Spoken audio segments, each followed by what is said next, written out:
When I started my art business 9 years ago, I was very lucky in that I immediately or approximately immediately won some awards and got some exhibitions in galleries, and so I established myself fairly early. But there was one problem. Even though these exhibitions were rolling in, I was not really selling that much work, and so every time that somebody asked me, what do you do? I was scared. I was scared to tell them that I was an artist, because when I said that I was a full-time artist, I felt like I was lying because I wasn't making a living for my practice. And then when I would say that I was jobless, I felt like a complete loser because of obvious reasons. And this feeling didn't really go away completely, even though now some of my art went viral, reaching millions of people. I won dozens of awards, exhibit my work throughout the world, was featured in famous magazines, and I'm making a living doing the thing that I love. And so from a lot of angles, this appears to be somewhat as a success story, but yet this feeling didn't went away. And the reason for this is because in the art world, not all money is created equal. Who you are selling to matters as much as how much money you are making. If, let's say, you make $1 million a year selling print-on-demand products on a website or art prints on Etsy or whatever it is, then you will be perceived as perhaps a sellout type of artist, but definitely not as a fine artist, a contemporary artist, an avant-garde artist, an artist that is taken seriously by the art world. And if you, on the other hand, are an artist that got a solo show in a gallery and you sold 20k of original pieces of art that year, not to mention that this 20k is the only money you made that year, well, then you will be perceived as a professional artist, and not just any professional artist. No, a promising professional artist. Why?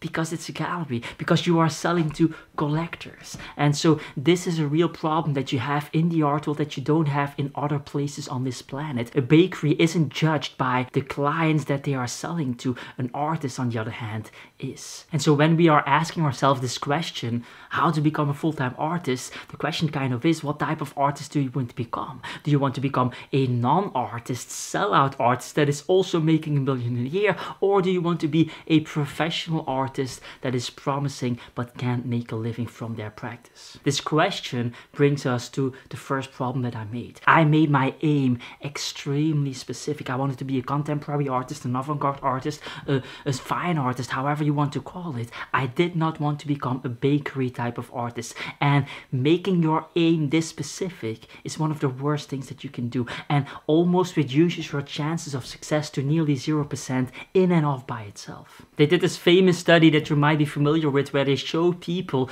a video of basketball players, and they asked them to watch the video and then count how many passes the basketball players gave to one another. And after the experiment, they asked the participants, how many passes did you count? And they also asked them if they saw anything unusual.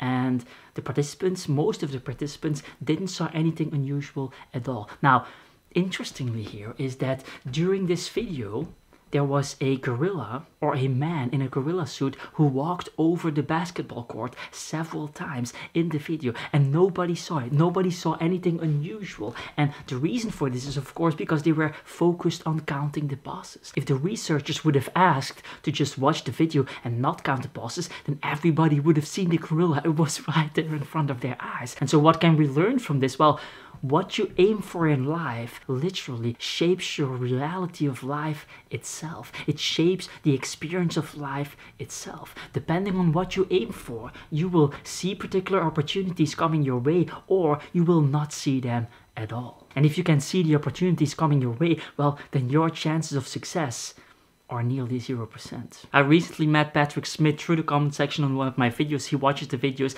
and he told me this story of how he built a channel on Google Plus of 1.5 million followers. 1.5 million followers. Now, what you might expect is that this artist is a famous artist that is making shitloads of money. Perhaps 100k a year, 200k a year, 500k a year, whatever it is, he is going to the moon. Now, what you might not expect is that this is not the case at all. Patrick told me that he actually barely sold any original pieces and barely made money from the channel. Now, I didn't have the guts to actually ask him how much he made from that page, but I wouldn't be surprised that he sold in total over the lifespan of that page 40k in original art sales That's it. Now, if you're listening to this, Patrick, I assumed 40K based on previous experiences with other artists. Perhaps you're a billionaire in disguise. This was not a personal insult or anything like that. I'm sure you will not take it that way. But this is a very interesting thing. 1.5 million followers. That's a life-changing number where you have the potential to literally change your life from a financial perspective. And so what went wrong there? Well,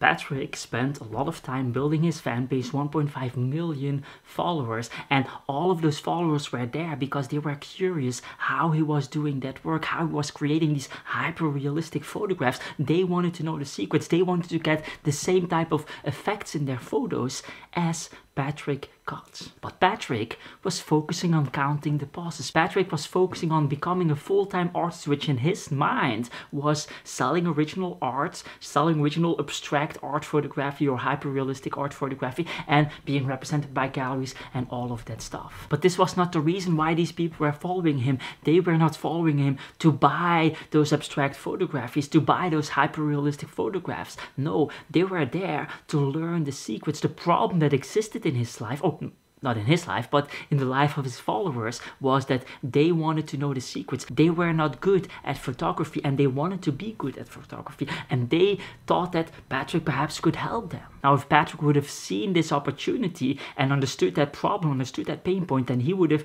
probably created courses explaining people how to do photography, explaining people how to get those hyper-realistic effects in and how to do the whole thing. And these series of courses would likely make him 100K a month if he would do it properly, if he would play the game well. And 100K, well, that's 7 figures a year, and 7 figures a year, that's a real number. I mean, most professors in Harvard don't even come remotely close to 7 figures a year. And so this, as a teacher, is massive, and as an artist is massive. And it's very easy to understand that building an art career, becoming a full-time artist, becoming a contemporary artist, becoming Damien Hirst is much easier if you have an income stream coming in of $1 million a year than if you don't. Now you might be asking yourself, well, Dries, why doesn't Patrick just create those courses right now at this very moment? Well, here's the thing.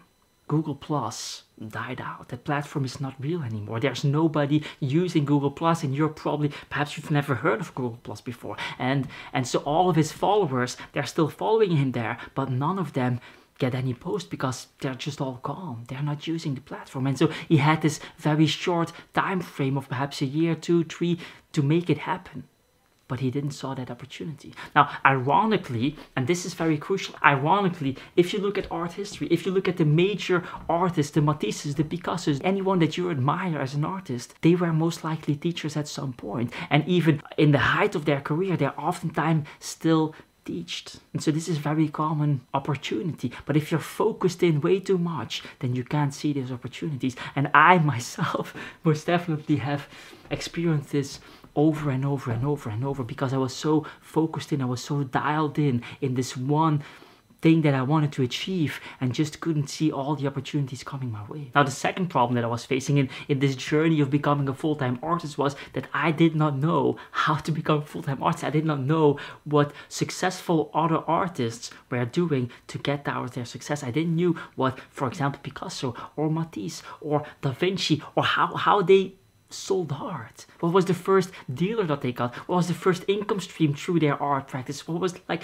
how did they market their stuff? What was their strategy? All of those things. And so what I did in order to figure this out is go into the biographies of these artists and really studying and deciphering everything in order to reverse engineer the strategies of their success. But this doesn't work, because these biographies, they don't focus on those things. These biographies focus on the artistic aspects of the artworks. They focus on the influences of the artworks. They focus on how these artists influenced artists that came after them. And they see it from a very art history type of perspective. And if they talk about something business related, they treat it like anecdotes, like a fun little paragraph in the whole biography book. And so this is not helpful at all. In the art world, we don't talk about these things because business related sales strategies are connected to sellout artists, and art historians don't want to connect this sellout artist type of feel with famous artists, and so they don't try to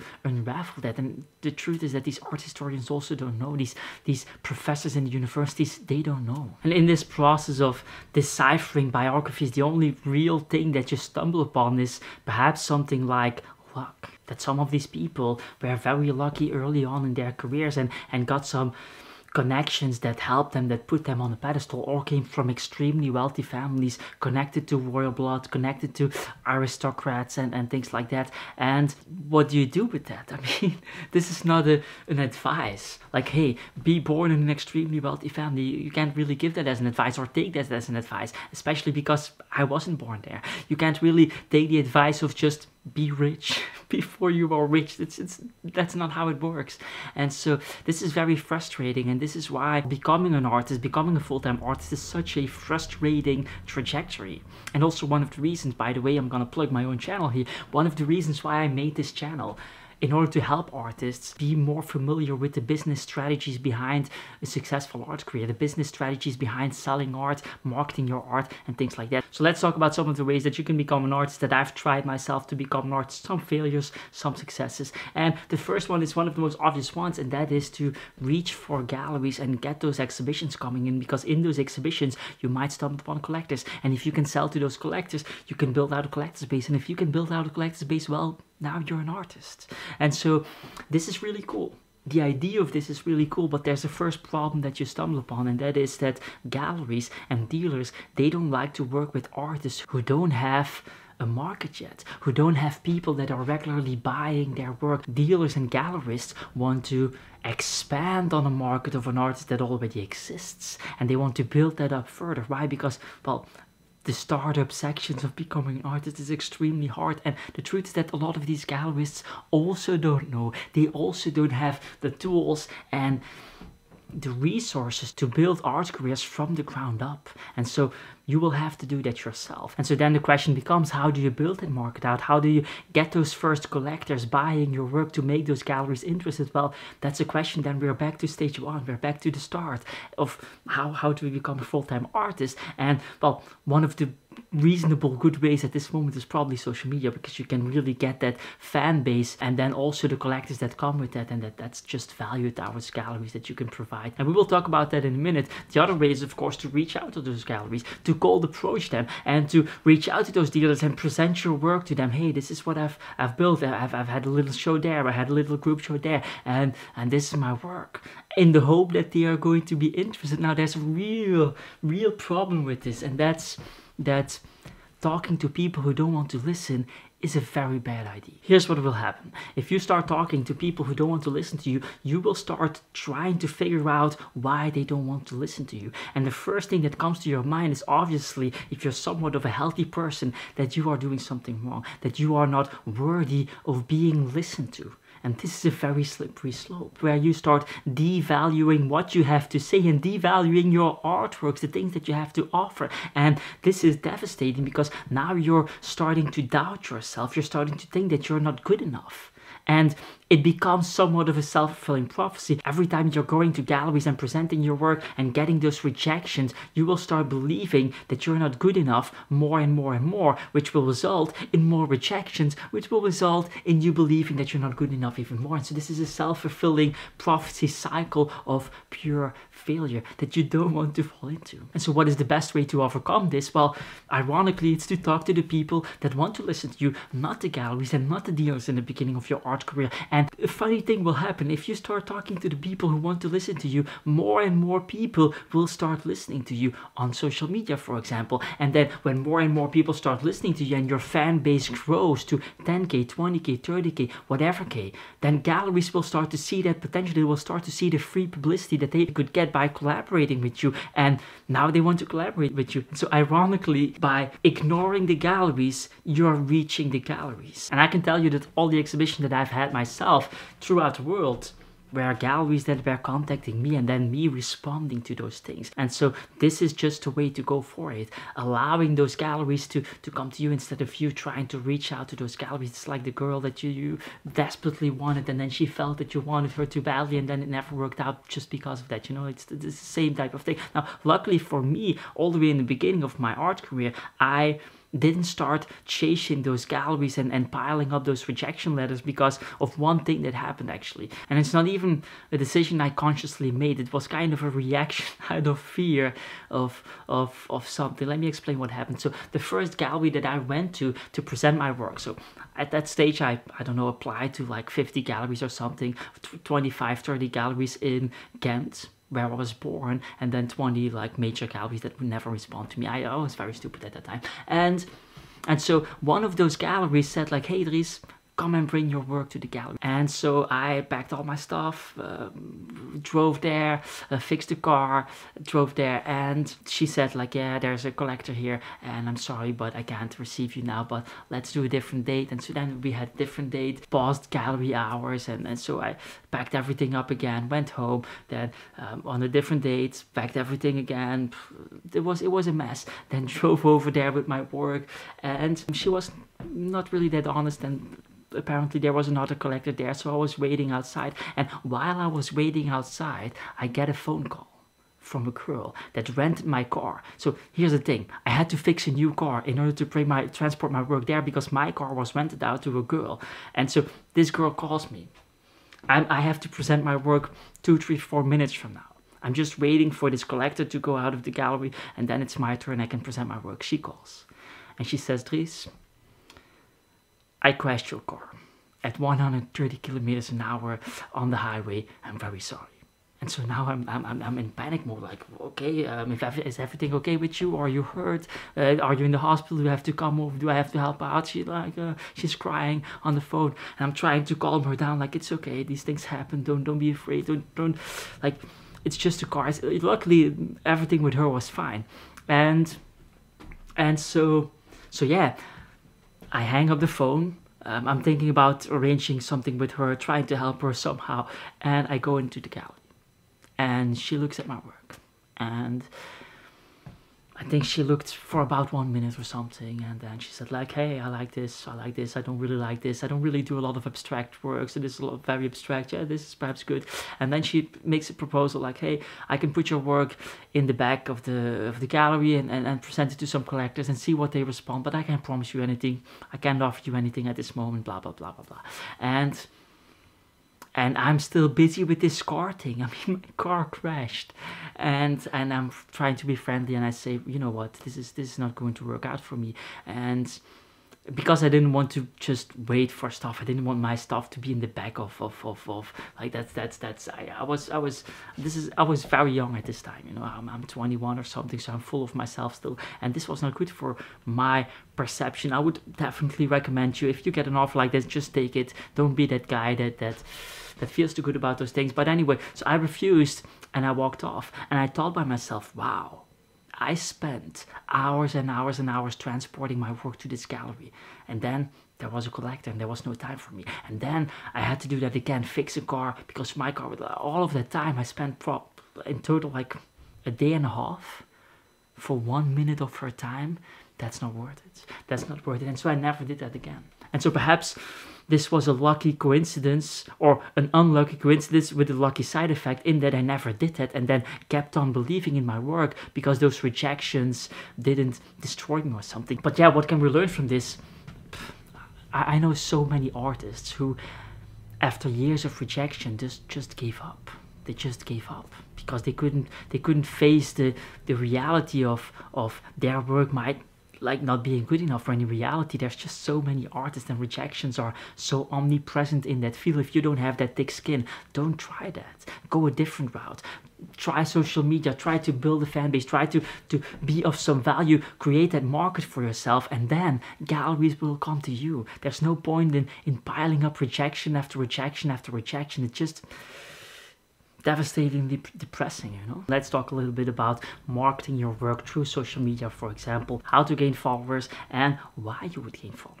In the beginning of this video, or somewhere in the middle of this video, we already talked about providing value. We talked about how galleries will become interested in you when you already have a market, when you're already selling, when there's some benefit that they can get by collaborating with you, a benefit that goes further than great art. Okay, great art is a necessity. We're gonna assume that you have great art, that section is done. Beyond that, you need sales, that will come in for them. You need publicity that will come in for them. You need connections that will come in for them. They need to benefit from it beyond the art. And so how can you do that? Well, there are many ways, and we can obviously not talk about all of them, but one of them is social media.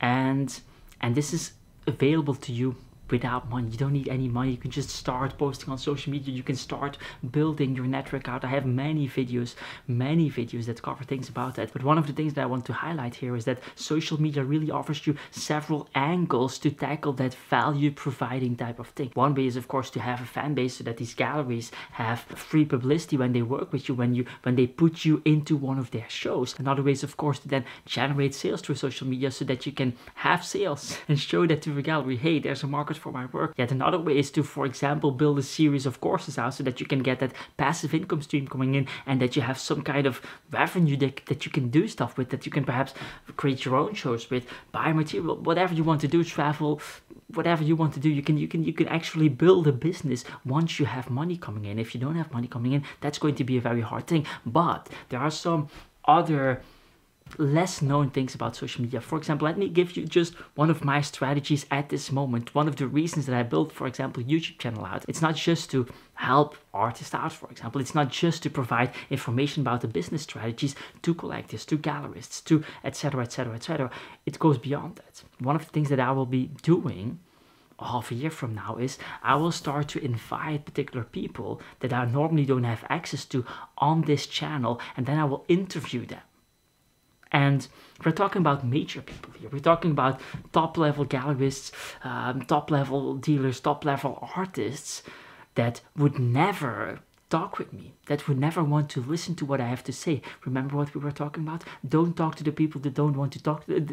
Don't talk to the people that don't want to listen to you. Well, if you build a channel out and you can provide an audience to top-level galleries, top-level artists, top-level dealers, they will want to come on that channel so that they can market perhaps a book that they wrote. They can market perhaps whatever they think they should be marketing. They can build their fan base out. They can build their brand out for free.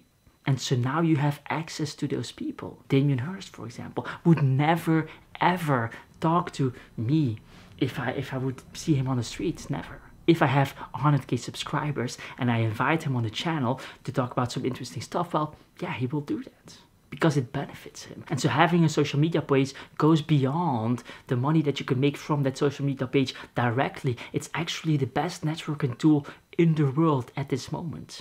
There is no way that Larry Gagosian is going to listen to me. But if I have 100,000 subscribers on YouTube, and I offer him a place where he can talk to artists, to gallerists, to dealers, to whatever he wants to talk about,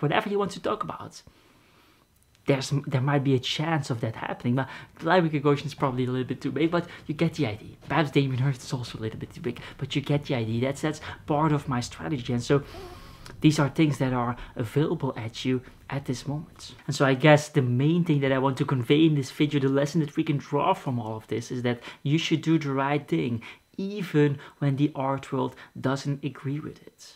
The art world is not agreeing with social media. The art world is not accepting YouTube. The art world is not agreeing with print-on-demand shops that are making money. The art world is not agreeing with selling courses online.